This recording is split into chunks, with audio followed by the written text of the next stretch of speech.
Ирина Дадак шета по улицата во Лавов, некогаш именувана по рускиот поет Николај Некрасов. По инвазијата на Русија, имињата на улиците овде се сменети.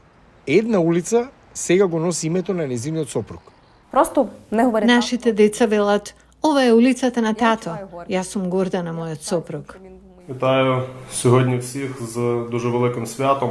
Сопругот на Ирина, Јури Дадак, кој пушуваше под името Јури Руф, им се придружи на вооружените сили на Украина како волонтер на првиот ден од инвазијата на Русија. Слава Україні! Не панікуйте, будь ласка. Неколку недели по почетокот на војната на 1 април, Јури Дадак почина во регионот Луганск, оставајќи го зад себе семејството и неколку работни проекти. Еден од нив беше брендот на урбана воена облека што Дадак го започна 2016. Він хотів зробити Тој сакаше да ги направи украинските производи популарни, да пренесе одредена идеја. Сакаше луѓето да ја купуваат неговата облека, да ја носат, со цел други да се заинтересираат. Ирина се грижи за нивните две керки, 7-годишната Катерина и 20-годишната Роксољана. Заедно со другите семејства на загинатите бранители, тие присуствуваа на детска празнична забава организирана од волонтери.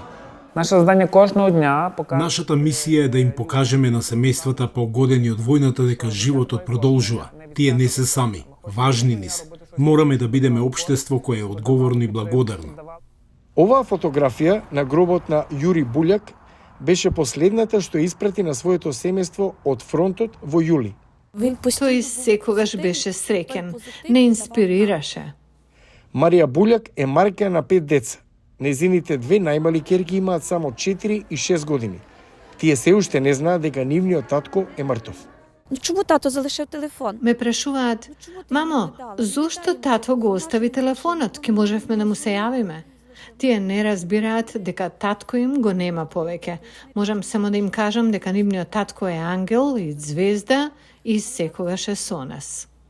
За повеќе од 10 месеци од почетокот на војната, над 180 деца од воени семејства во Лавов загубија еден од нивните родители.